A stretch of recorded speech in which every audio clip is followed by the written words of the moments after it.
So now what you got to understand is the Israelites, we're a class of people. We're a nation of people. We have ways that we dress, how we talk, how we deal with one another, what we eat, what we celebrate. All these things are found in the Bible. What we're teaching is for our people to come back and read this Bible outside the lens of Christianity. But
because you said that's fine. Me too. You said you're Egyptian, right? Okay, great. Okay, so who are you? Come on, sis. Stop playing games. Who are you? Technically, yes. No, I gotta give personal. In person. That's what we're here for. Professional. Okay. All right, get that in numbers. All right, what's your father? Yeah. I'm sure he might. I don't know. Is your father a black man? He's black, man. He's black. Okay, let me show you something about the Bible. Numbers chapter 1 and verse 18. And they assembled all the congregation together on the first day of the second month, and they declared their pedigrees after their families. What's a pedigree? Don't worry, sis. Don't worry. There's gonna be another bus.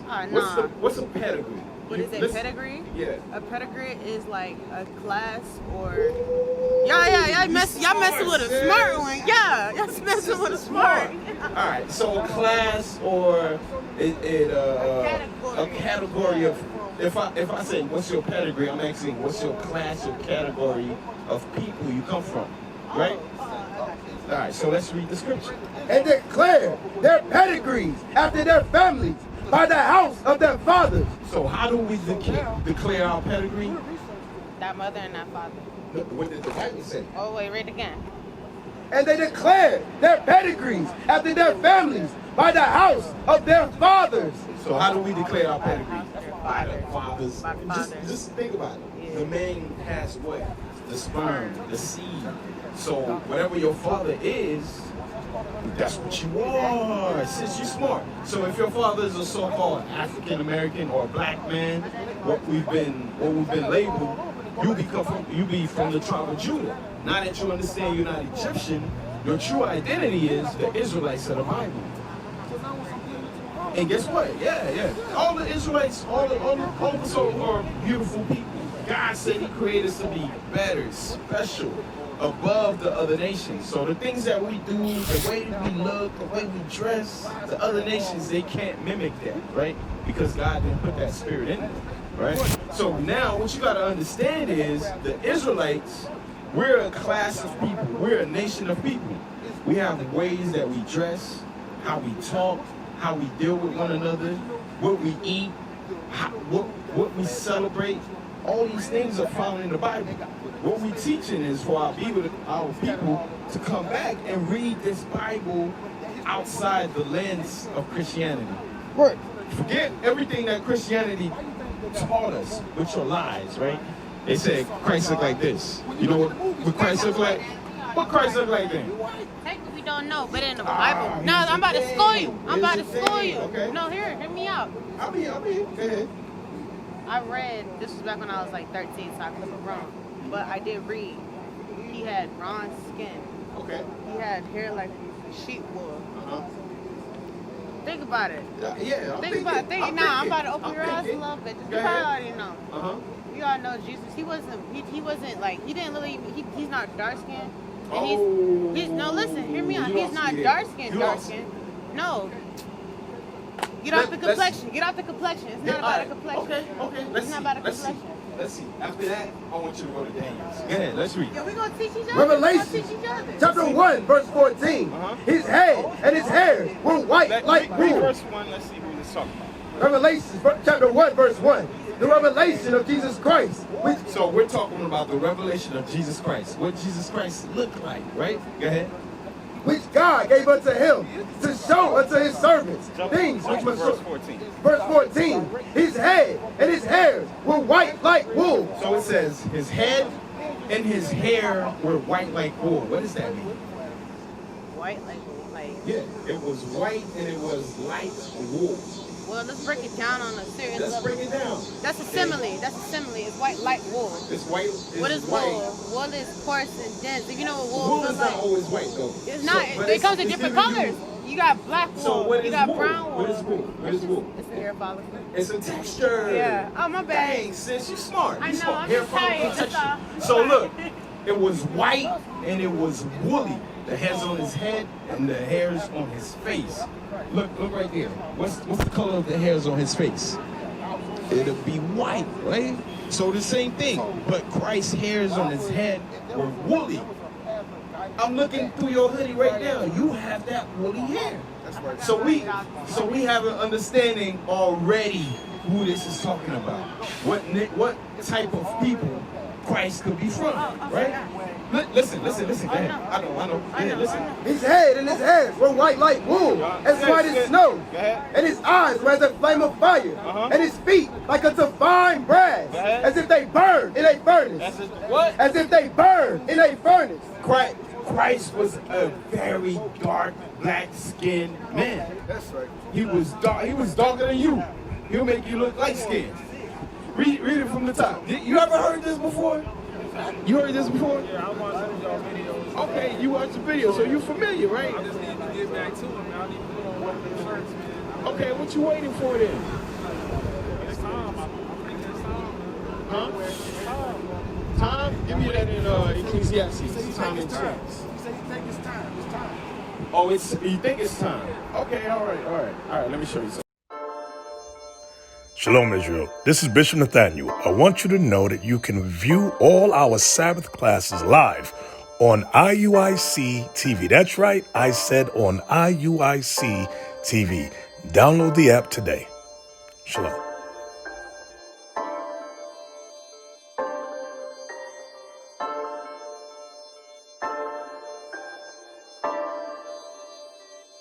My familia is the 12.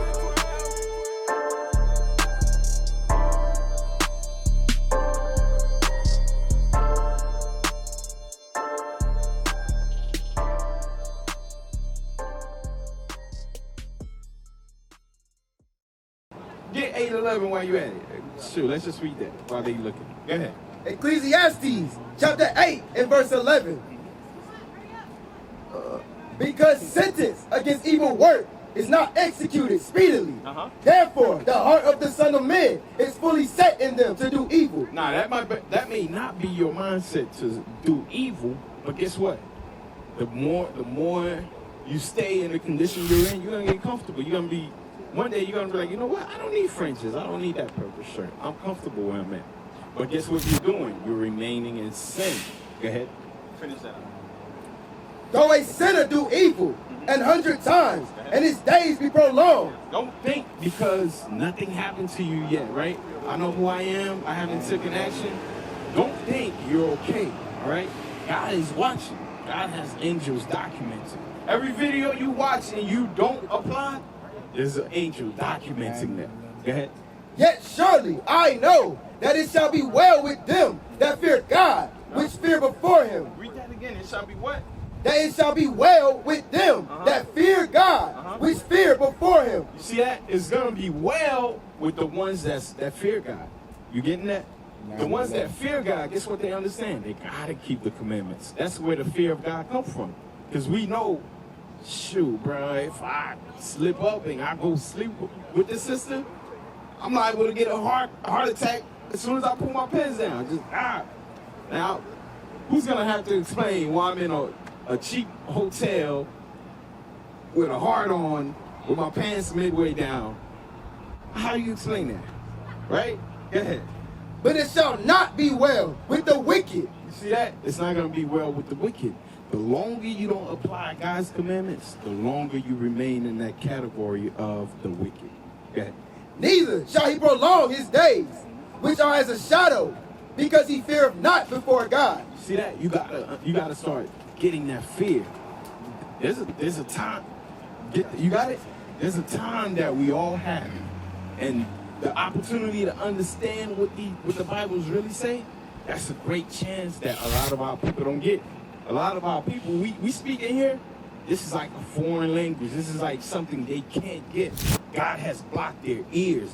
They can't hear this. But you're special because you could hear this. You could decipher the messages. Go ahead. 9/11. Go ahead. Ecclesiastes chapter 9 verse 11. I returned and saw under the sun that the race is not to the swift. Nah, here's the thing, right? The race is not to the swift. That don't mean you don't make yourself ready to start keeping the commandments. It means once you're in this race, right? It's a marathon. It's not a sprint. It's not, man, let me hurry up, start keeping the commandments so I can get to the kingdom. Boom, I'm good. Nah, it's not. It's a marathon. You're gonna have stages in this walk.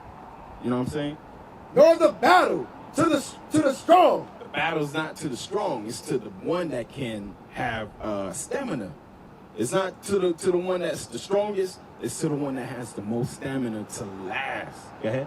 Neither yet bread to the wise, nor yet riches to men of understanding, nor yet favor to men of skill. But time and chance happeneth to them all. You see, that's the position that you're in right now. You have time and you have chance. Guess what? Your time have a limit for it to run out. And so does your chance of applying and keeping the commandments. So you got to take this seriously, all right? You got time now. Get yourself ready.